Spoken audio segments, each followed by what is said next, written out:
77절과 오순절 같은 제목인데 강조하기 위해서 그렇게 제목을 잡았습니다. 자라보고 놀란 가슴, 소뚜껑 보고 놀란다는 말이 있는 것처럼 일본에 있을 때 지진이 나니까 길을 가던 사람이, 일본 사람이 땅에 주저앉더라고요. 아니 이까지 흔들리는 것으로 뭐 그렇게 놀라나 그렇게 생각했지만, 지진을 일본에서 오래 경험하고 살다 보면 이제 미세한 진동에도 가슴이 털컥 내려앉습니다. 그래서 그 일본 사람은 아마 큰 지진이나 그런 어떤 재앙을 경험한 트라우마가 있는 사람이고, 그러니까 가볍게 땅에 흔들리는데 매일 흔들립니다, 거의. 그런데 그것으로 땅에 주저앉습니다. 그러나 우리는 하늘과 땅을 지으신 하나님을 의지하고, 사람이 땅을 쪼개 없앨 수도 없고, 사람이 아무리 하늘을 붙잡으려고 해도 때가 되면 하늘이 큰 소리 나고 두루마리처럼 말려서 하늘이 사라져버리고 땅이 사라져버리는 이후 엄청난 일이 생깁니다. 하나님이 하신다. 하나님은 시작이고 마감인 것입니다. 그럼 우리는 나라의 변화나 어떤 일이 있어도 절대로 그것으로 인하여 요동할 까닭이 없어요. 우리는 살면 전도요, 죽으면 천당입니다. 그러므로 가장 근본적인 믿음을 굳게 붙잡고, 다만 이 나라가 마지막 때 하나님께 쓰임받을 수 있는 힘있고 강한 나라가 되어서 복음과 빵을 전파할 수 있는 능력의 나라가 되도록 끊임없이 기도하고, 나라도 쓰임받고 우리 모든 성도님들이 쓰임받도록 기도하며 나아가야 될 줄로 믿습니다. 이와 같은 그 굳건한 믿음은 성경의 말씀을 공부함으로써 우리 마음 가운데 생깁니다. 처음에 우리가 예수님을 믿으면 예수 천당밖에 없어요. 예수 믿고 천국 갔으면 됐지 하면서 세상 자기 직업이나 여러 가지 활동은 약간 자기 마음대로 그렇게 살아요. 그래도 나 예수 믿었으니까 천국 가겠지. 그런데 그것이 신앙의 마지막이 아닙니다. 그냥 신앙의 첫걸음이에요. 어린아이가 태어났다고 해서 온전한 사람이 되는 건 아니죠. 아이가 성장해야 되고 말씀을 배워서 철이 들어야 됩니다. 키만 크고 체중만 늘어난다고 사람이 되는 것이 아니라 속사람이 하나님을 경외하고 부모를 공경하고 이웃을 사랑하는 마음이 있어 그런 철든 사람이 되어야 비로소 어른이 되는 것입니다. 그렇기 때문에 하나님께서는 유월절을 통하여 이스라엘 백성들을 구원하셨어요. 그래서 유월절이 장자를 치는 재앙 가운데 이스라엘 백성들을 건지시고 살리시고, 죽음의 사자가 패스오버가 헬라어로는 파스카입니다. 그래서 라틴계의 그와 같은 카톨릭에서는 파스카라고 그러죠. 파스카. 6월 패스오버입니다. 넘어간다는 거예요.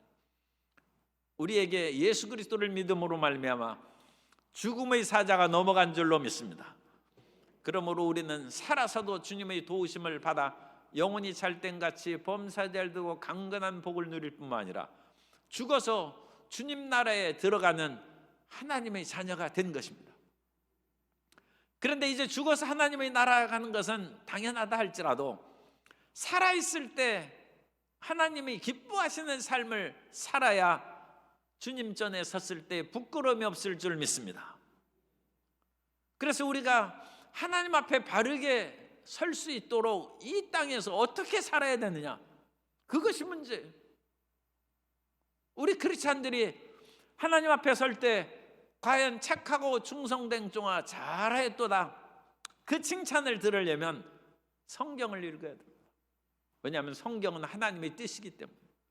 오늘 오교구 찬양에서 주님 뜻대로 한다고 했는데 아주 참 적절하고 아름다운 찬양을 올렸어요. 주님 뜻대로 살아가야 되는데, 그럼 주님 뜻이 무엇입니까? 주님 뜻이 성경의 말씀에 있는 것입니다. 말씀을 알지 못하면서 주님 뜻대로 산다는 것은 거짓입니다. 하나님 말씀도 모르면서 어찌 하나님의 뜻을 알 수 있겠습니까? 성경을 읽고 또 읽고 외우고 쓰고, 그래도 우리가 힘들고 어려운 일을 당하면 주님 뜻이 무엇입니까? 주님의 뜻을 알 수가 없습니다 하고 눈물로 통곡하는데, 성경도 모르면서 주님의 뜻을 알 수 있는 것은 그건 말이 되지 않는 것입니다. 그래서 하나님께서는 유월절의 그와 같은 절기를 지낸 다음에 77절을 지냄으로써 이스라엘 백성들이 수확의 기쁨을 누릴 뿐만 아니라 물질적인 수확뿐만 아니라 영적인 수확을 얻는 것은 말씀입니다. 우리의 육으로는 밥을 먹어야 살죠. 그러니까 밀과 보리와 쌀을 심어서 쌀밥을 먹고 빵을 만들어서 먹어야 됩니다. 우리 동양에서는 쌀을 주식으로 하고 서구에서는 이제 밀가루를 주식으로 합니다. 서로 주식이 다르죠. 어쨌든 이 곡식을 많이 거둠으로써 우리의 육체가 일용할 양식을 얻고 튼튼하게 얻는 것입니다. 그런데 사람이 밥을 많이 먹어도 외로워요. 밥을 많이 먹어도 속이 허전한 분 손을 들으려고 할 수는 없죠. 밥을 많이 먹어도 속이 비어있는 사람은 물론 고깃국을 좀 드셔야 돼요. 고기를 안 먹으면 속이 허전합니다. 그런데 고기를 먹고도 속이 허무한 사람은 성경을 읽어야 됩니다. 왜냐하면 인간은 영혼의 존재이기 때문에 밥만으로 인생이 해결되는 것이 아닙니다. 사람이 떡으로만 사는 것이 아니라 하나님의 입에서 나오는 말씀으로 사는 것입니다. 그래서 하나님께서는 우리의 영혼의 양식으로 말씀을 주십니다. 유월절에서 건짐받은 사람들이 그 다음에 시내산에서 하나님의 말씀을 듣는 것입니다. 그런데 이와 같은 말씀의 절기가 곡식을 거두는 그 절기하고 서로 연결되어 있어요. 그래서 하나님께서는 따라서서 영과 육체의 양식을 주십니다.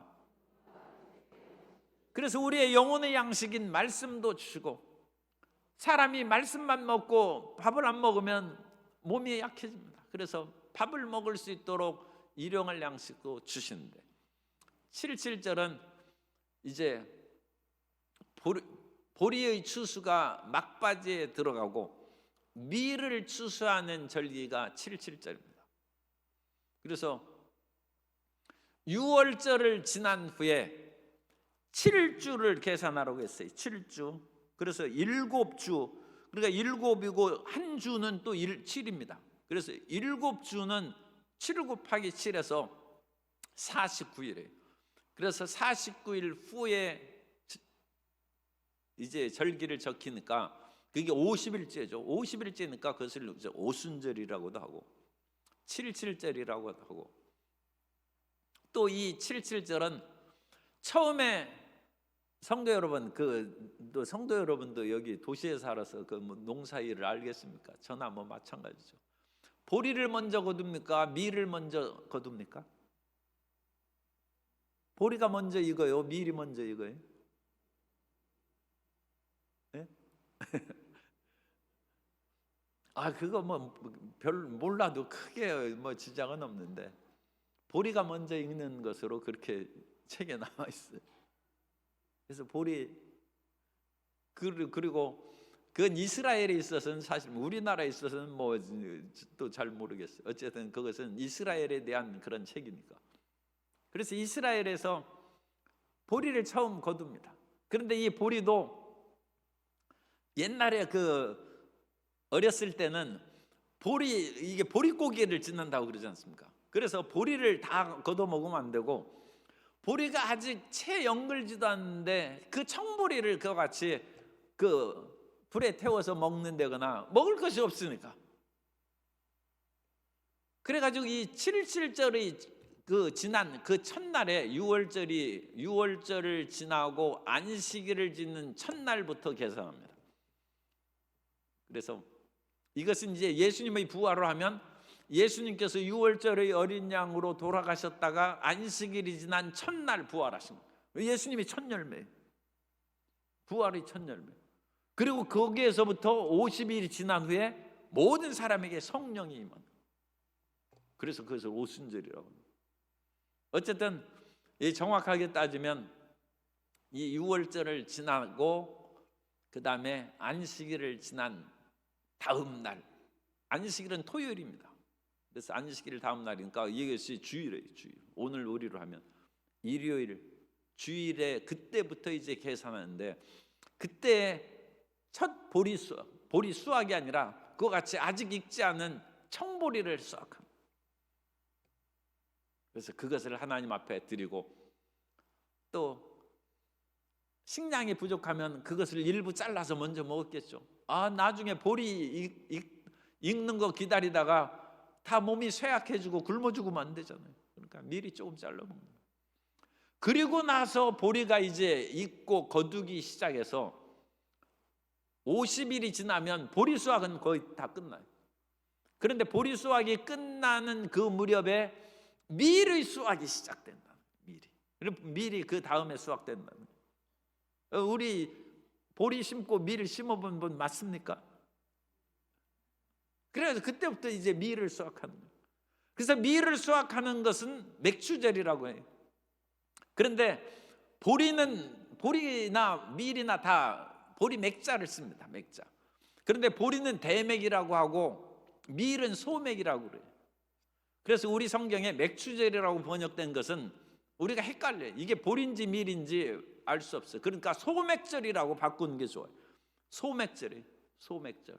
소맥절이나 77절, 오순절이 같은 말입니다.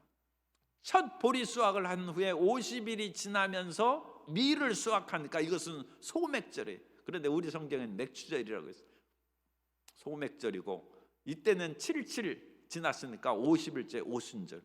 그래서 77절 맥추절, 그 맥추절은 소맥, 밀을 거두는 시기. 그리고 이제 오순절입니다.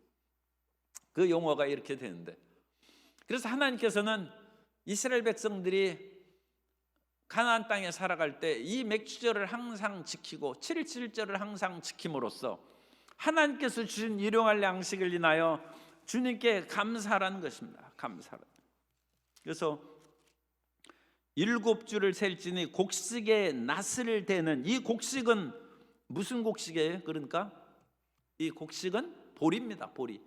보리의 낫을 대는 첫날부터 7주를, 그때부터 7주니까 49일을 세워 내 하나님 야훼 앞에 77절을 지키면, 그러면 77절은 보리의 첫 이삭을 댄 후에 이제 50일이 됐어요. 77절. 그때는 보리 수확이 거의 끝나고 밀을 수확하는 첫 계절이에요. 그래서 그것이 이제 소맥절, 맥추절이라는 거예요. 맥추절 되면 보리도 수확하고 밀도 수확했으니까 어때? 우리 마음이 기쁘잖아요. 보리도 창고에 가득하고 밀도 수확하기 시작해가지고 밀도 있어. 우리 마음이 여유 있어요. 성도 여러분, 마음이 기쁘면 무슨 생각이 들어요? 성도 여러분이 연애를 안 해보셨나? 마음이 기쁘면 사랑하는 사람을 찾아가야지. 그 얘기도 있잖아요. 맛있는 음식을 보고서도 그것을 나눠 먹을 사람이 생각나지 않는 사람은 슬픈 인생이라고. 맛있는 음식 있으면 사랑하는 사람에게 주고 나눠 먹을 생각을 하고, 좋은 물건 있으면 사랑하는 아내에게 갖다 줘야 되겠다. 그 마음이 들어야죠. 옛날 효자는 회귤의 고사가 있어요. 어릴 때는 귤이 굉장히 구했는데 옛날에는 더 말할 것도 없죠. 그 귤을 보고 어린아이가 귤을 먹지 않고 소매에 넣었어요. 보고 너 그거 무슨 짓이냐. 여기에서 너를 대접하라고 준 것은 감사하게 먹어야지, 그것을 숨기고 욕심을 피우는 것처럼 그렇게 보이는 것이죠. 왜 이렇게 욕심을 부리면 되겠느냐. 그러자 그 소년이 무릎을 꿇고 용서를 구하면서 내가 귤을 먹으려고 하는 것이 아니라 부모님, 어머니에게 갖다 드리려고 그럽니다. 이 귀한 것을 보면서 그 자식이 어머니를 생각했다는 거예요. 그러니까 효자죠. 보리도 수확하고 밀도 수확하고 풍성하면 성도 여러분, 누구를 생각해야 돼? 하나님을 생각하라는 거예요. 그래야 77절이지, 그죠? 성도 여러분이 아직 하나님을 어떻게 뜨겁게 사랑하는지, 아니면 성경을 아직 더 많이 공부를 하셔야 돼요. 그래서 10절, 내 하나님 야훼 앞에 77절을 지키되 내 하나님 야훼께서 내게 복을 주신 대로 내 힘을 헤아려 자원하는 예물을 드리고, 기쁨으로 하나님께 예물을 드리랍니다. 우리가 비록 씨를 뿌리고 땀을 흘려서 가꿔서 또 힘들게 수확했지만 하나님이 허락하시지 않으면 하나도 못 거둡니다. 우크라이나는 엄청나게 넓은 그 같은 평야 곡물 창고입니다. 그런데 우크라이나와 러시아가 전쟁을 함으로써 지금 곡식을 제대로 씨앗을 뿌렸는지 멀리 떨어져 있지만 그것이 가끔 생각날 때가 있어요. 좀 염려가 돼요. 왜냐? 우크라이나의 식량 생산이 떨어지면 유럽의 곡물 가격이 폭등할 수가 있고, 유럽의 곡물 가격이 폭등하면 당연히 아시아의 모든 그런 곡물 값이 다 오를 수밖에 없어요. 엄청난 그와 같은 생산량을 가진 거예요. 전쟁이 일어나면 밭이 있고 논이 있어도 수확을 못합니다. 뿐만 아니라 가뭄이 다가오고 홍수가 다가오면 우리의 심은 것이 거두지 못합니다. 우리가 아무리 아침에 일찍 일어나고 저녁에 늦게 누울지라도 하나님이 함께 하시면 우리의 수고가 헛것이라는 것입니다. 그래서 하나님께서 이 나라와 민족을 지키시고 자연 재앙에서도 보호하시고 이 사회에 안정을 줘야 되는 것입니다. 그래서 그 모든 것을 이루시는 평화의 하나님을 예물을 드리고 우리의 모든 것을 헤아려서 자원하는 예물로, 우리 마음에 그 모든 것을 억지로 강제로 하지 말고 정말로 하나님의 은혜에 감격하는 마음이 생겨야죠. 그래서 그것으로 하나님 앞에 보리와 밀에 이르는 수확물을, 곡식을 하나님 앞에 바치라는 거예요. 옛날에 돈제일주라는 그와 같은 고사성어가 있는데, 돈제라는 것은 돼지 족발을 말합니다. 돼지, 발굽, 일주는 술 한 잔입니다. 초나라가 옛날에 제나라를 쳐들어왔어요. 그러자 제나라가 초나라 군사를 막을 힘이 없으니까 원군을 이웃나라에서 요청을 하는데, 신하를 불러서 이 예물을 가지고 원군을 보내달라고 요청을 하라. 그러니까 그 신하가 왕 앞에서 껄껄 웃습니다. 왕이 기분이 언짢죠. 무슨 일로 웃느냐? 소신이 왕궁에 오기 전에 잠시 이런 장면을 보았습니다. 어떤 사람이 돼지 발굽 하나하고 술 한 잔을 놓고 넓은 밭 거기에서 하늘에 제사를 드리는데, 겨우 돼지 발굽 하나하고 술 한 잔을 놓고 하늘이 시어 이 온 땅에 수확이 넘쳐나고 기름진 열매가 가득하도록 복을 내려주시오, 그렇게 기도하라는. 그래서 자기가 지나가다가 그 말을 듣고, 아니 이 넓은 밭에 그 풍성한 하나님의 축복을 바란다면 좀 무엇인가 차려놓은 것이 있어야지, 겨우 돼지 족발 한 개하고 술 한 잔 놓고 구하는 것은 산더미 같이 구하느냐. 왕이 그 말을 듣고 딱 깨달았어요. 이웃에게 원군을 보내달라고 하는 내 예물이 너무 작아가지고 이 신하가 웃은 것이구나. 그래서 자기 생각보다 훨씬 더 많은 금과 은과 비단과 폐물을 수레에 가득 실어서 보냈어요. 그랬더니 원군이 오고 지원군이 온다는 소식을 듣자 초나라가 전쟁을 하지 않냐고 그냥 물러가 버렸어. 그래 그 땅에 평화가 갔다고 하더라. 오늘 우리가 하나님 앞에 감사하고 주님께 기쁜 마음으로 예배를 드리고 찬양할 때 흑암의 세력이 떠나가고 이 땅을 위협하는 세력이 물러갈 줄로 믿습니다. 우리의 시험은 혈과 육에 속하는 것이 아니라 하늘의 통치자들과 주권자들과 하늘의 주관자들과 악의 영들에 대한 것입니다. 우리 기도할 때 모든 흑암의 세력을 예수 이름으로 묶음으로 말미암아 나라가 혼돈에 빠지면 선교도 못하고 우리 생활도 엉망이 되는 것입니다. 사람이 아무리 미워도 옛날 캄보디아에서 크메르 사태가 일어났을 때 자기 동족 수백만 명을 죽였어요. 공연히 잘난 척하는 사람들을 보니까 꼴 보기 싫고 미워가지고 안경만 쓴 사람은 다 죽였어요. 글이나 그래서 손 검사하는 거예요. 손을 검사해가지고 볼펜을 많이 써가지고 여기에서 볼펜심 여기 근육이 생겼다. 그냥 사형이에요, 사형. 그래서 동남아시아에서 또 지구상에서 가장 가난한 나라 중에 하나가 캄보디아.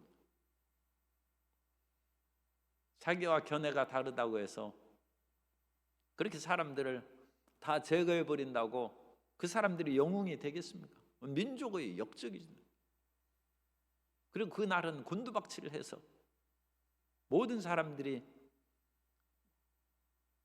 가난과 무지와 고통 가운데 의료 시설도 형편없어. 고통당하는 거죠.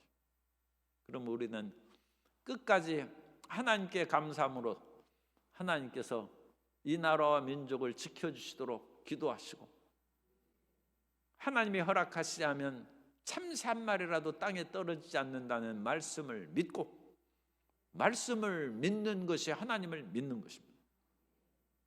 성경을 통하여 하나님을 믿고 하나님께서 이 민족을 이 마지막 때 사용하는 것을 거두시지 않도록 우리가 깨어서 하나님께서 원하신 일을 잘 수행하는 우리 성도님들 되고 한국교회가 되기를 소망합니다. 그러면 소돔과 고모라가 아무리 온갖 죄를 짓고 나쁜 짓을 많이 했을지라도 하나님이 의인 50명 있으면 용서한다. 아브라함이 기도하면서 10명으로 줄였어요. 하나님께서는 소돔과 죄악의 그것이 하늘에 사무쳤어요. 그런데도 불구하고 10명의 의인을 인하여 소돔성을 멸망 안 시킨다는 것입니다. 놀라운 일이죠. 그런데 의인 10명이 없었어요. 그래 망한 거예요. 하나님께서 우리 성도님들이 하나님 앞에 기쁨을 주는 존재가 될 때 나라가 사는 것입니다. 그래서 우리 할 일을 제대로 하고 하나님께서 기뻐하시는 자녀요 크리스찬 되기를 소망합니다. 그러면 하나님께서 나라를 어지럽히는 모든 흑암의 세력을 묶으시고 또 이 땅에 정말로 백년대계의 대한민국을 꿈꾸고 국민을 온전히 사랑하고 두려워하는 참된 지도자를 이 땅에 세워주시고 주님께서 영광 받으시는 나라로 건설해 주실 줄 믿습니다. 하나님이 하시는 것을 우리가 굳게 믿고 감사하는 거죠. 그 다음에 우리가 하나님만 잘 믿었다고 모든 것을 다 끝내고 이웃에 대해서 사랑이 없으면 안 돼. 우리가 항상 기억하는 것은 하나님 사랑과 이웃 사랑입니다. 왜냐하면 이웃이 없으면 우리도 못 사는 거예요. 우리 농사 짓는 사람이 없으면 우리가 밥을 어떻게 먹고 공장이 없으면 우리가 생활을 필수품들을 어떻게 조달합니까? 그래서 우리의 이웃 사람들이 다 우리에게 힘이 되고 우리에게 기쁨을 주는 것입니다.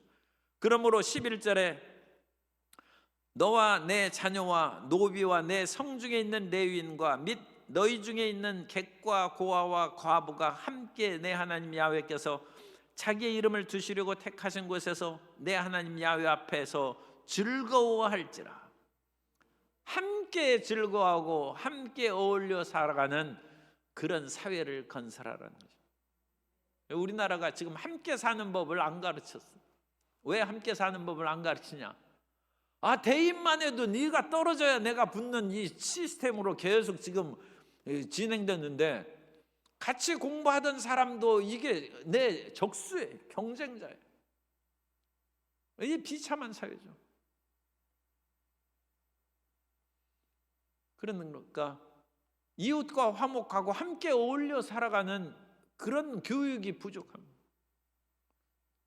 저 사람이 없으면 나도 죽는다는 그 마음을 가져야 되는데, 저 사람이 없으면 내가 1등 할 텐데 그 생각밖에 없어. 그래가지고는 왜 살겠습니까?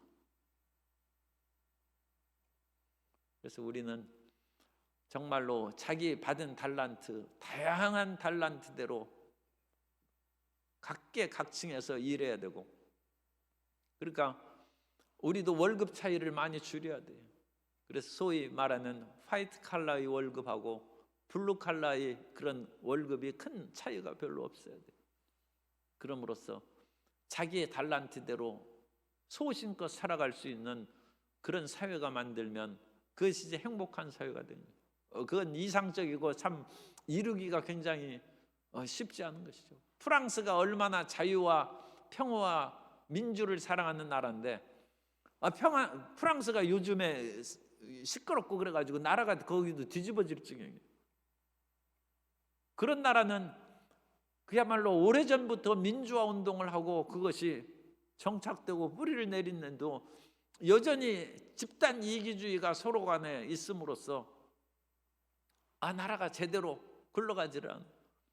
우리나라는 이 자유민주의 그런 것이 된 지 일제 끝나고 지금 100년도 안 됐어요. 그죠? 1945년 해방된 후에 지금 아직 100년도 안 됐어요. 우리가 여러 가지 일들이 생기는 그런 것을 보고 우리 국민들도 민주적인 그런 정신과 또 서로 어울려 살아가는 화합의 정신을 배우는 그 시간이 별로 없었기 때문에 저는 항상 소망을 갖습니다. 이런 여러 가지 급변하는 일들이 생기고, 그러니까 대통령도 여러 번 했다가 시행착오를 겪고 그러면 훌륭한 대통령이 될 텐데 5년 한 번 하니까 이거 이래되고 망치면 인생 파탄해지는 것이죠. 그러므로 사람이 일반 수습 사원도 수습 기간을 두어가지고 그 회사 일을 하는데, 하물며 대통령을 그와 같이 선거로 그렇게 어느 순간에 갑자기 뽑고 그런 것들도 참 우리가 신중하게 생각할 필요가 있어요. 그래서 나라 다스리는 법을 배워야죠. 이웃 나라에 대해서 얘기하니까 좀 안 됐습니다만, 일본의 수상이 전번에 그 외교 회의하는데 다른 나라 정상들이 악수하러 왔는데 자리에 앉아가지고 이렇게 악수.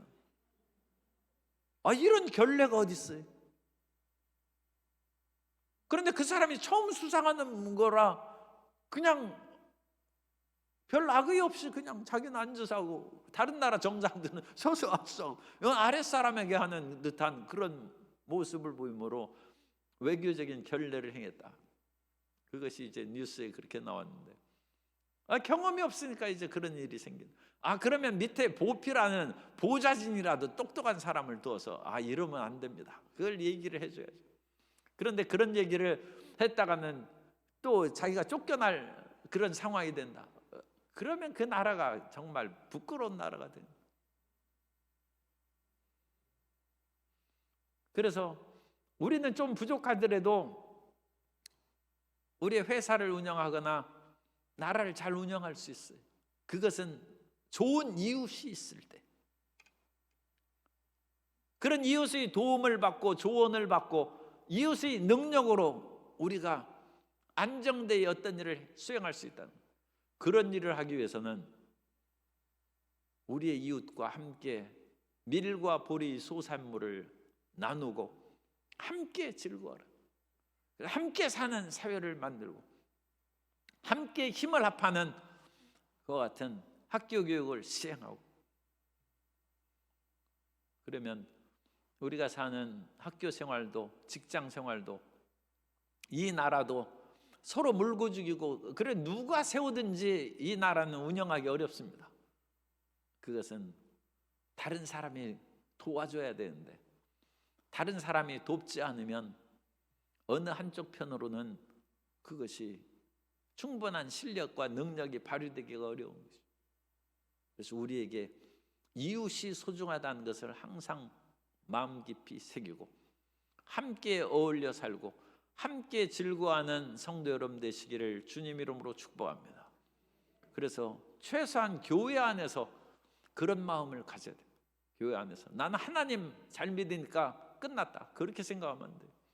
하나님을 잘 믿으면 주님께서는 내 이웃을 돌보라. 어떤 부잣집 아들이 자기 부모님에게 잔치상 차려드리고 온갖 선물을 딱 했어요. 그랬더니 부모님이 잔치상을 받아서 식사하면서 눈물을 주르륵 흘려. 아, 부잣집 그 아들이, 어머니 이 좋은 날 왜 오십니까? 그러자 그 어머니가 얘기를 안 하려고 하도 자꾸 물으니까 네 가난한 동생 생각나서 눈물이 나온다. 그 부잣집 아들은 자기 가난한 동생을 같이 초청을 해야죠. 자기가 그 무슨, 그야말로 그 잔치상에 숟가락 하나 더 놓는다고 무슨 큰일이 나겠어요. 그런데 서로 화해하고 미워하지 않아야 되는데, 그냥 자기만 혼자 부모님 모신다고 해서 부모님 마음이 기쁘겠습니까? 우리가 혼자 하나님만을 잘 섬긴다고 해서 하나님이 기쁘시겠습니까? 하나님이 세상을 이처럼 사랑하사 독생자를 주셨습니다. 온 사람을 하나님이 사랑하신다. 그러므로 이웃을 사랑하고 우리 마음을 비워서 이해하고 용서하고 사랑하며 살아가면 하나님께서 더 풍성한 복을 내려주실 줄 믿습니다. 그런데 이와 같이 오순절은 이제 어려운 수학을 조금 얘기해요. 1월 14일 오순절이 이제 6월절이 지나고 성경에 보면 우리 성경에는 셋째 달이라고 번역됐는데 출애굽기 19장 1절에 보면 셋째 달이라고 번역한 달은 원래는 석 달이 아니라, 석 달로 번역한 3개월이 석 달로 번역이 됐는데 석 달이 아니라 셋째 달입니다. 셋째 달. 그래서 3월 셋째 달 며칠이냐, 랍비들이 그것을 계산해서 셋째 달 3일, 제3일이라고 했어요. 그러면 1월, 2월 하면 30일, 거기에다가 셋째 달의 3일이니까 63일이죠. 63일. 63일에서 6월절은 1월 14일 날 시작하는 거예요. 63에서 14 빼면 얼마입니까? 49예요. 그래서 49가 곧 6월절 지난 후에 77절하고 맞는 날이다. 그래서 제3째 달 제3일에 하나님께서 시내산에서 율법을 주셨다. 그래서 77절이 율법을 주신 날하고 서로 간에 결합하고 한 날이 됩니다. 그래서 이 77절은 곡식을 수확한 날일 뿐만 아니라 시내산에서 율법을 받은 날입니다. 그러니까 시내산에서 율법을 받은 날이니까 77절에 무슨 성경을 읽겠어요? 출애굽기 19장 20장을 읽습니다. 하나님께서 셋째 날에 이와 같이 이스라엘 백성들을 시내산으로 불러들이고, 거기에서 19장 5절을 보면 너는 내 언약 백성이, 너희가 내 계명을 지키면 내 언약의 백성이 될 것이고 너희가 제사장의 나라가 되고 거룩한 나라가 될 것이다. 그렇게 하고 20장에 들어가면 나는 애굽에서 너희를 이끌어낸 야훼다. 그러면서 너는 나 외에 다른 신을 내게 두지 말지어다. 그것이 20장으로 이제 전개되는데, 이 19장 20장 말씀을 받은 그 날을 77절 곡식이 풍성한 그때 말씀을 읽는다는 거죠. 참 놀랍죠. 그리고 한 가지 성경을 더 읽어요.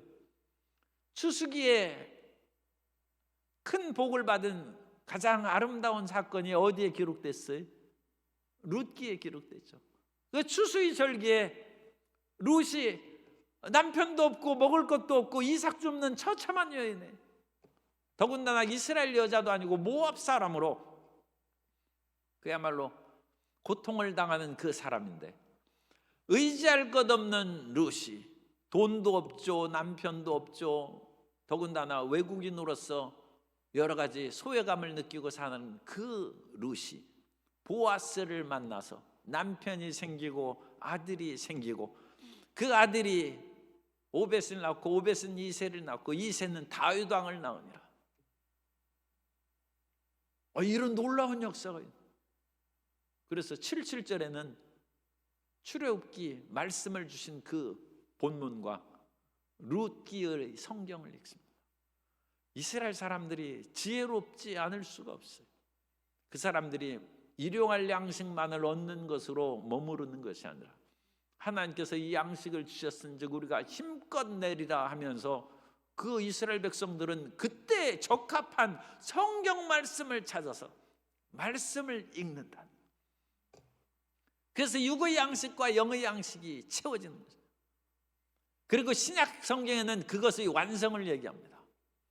예수님께서는 첫 곡식에 낫을 댄 부활의 첫 열매, 이 부활의 첫 열매가 예수님께서 부활하신 후에 이 땅에서 40일을 계셨어요. 40일.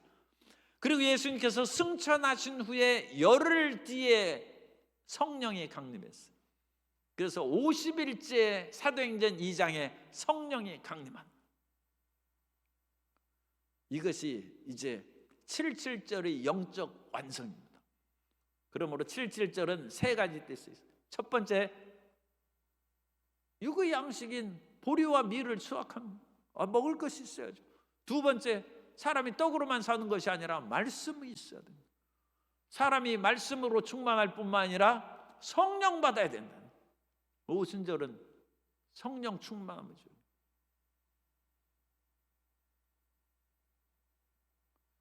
오늘 우리가 77절을 생각하면서 우리의 눈에 보이는 은총도 받고 보이지 않는 영적 은총도 받고 하나님의 위대하심 가운데, 그 사랑 가운데 더 깊이 들어가서 뜨겁게 하나님을 사랑하고 이웃을 사랑하는 아름다운 가정과 사회, 나라를 이끌어가도록 그 위대한 비전을 갖고 전진하는 우리 모든 성도님 되시기를 예수님 이름으로 축원합니다.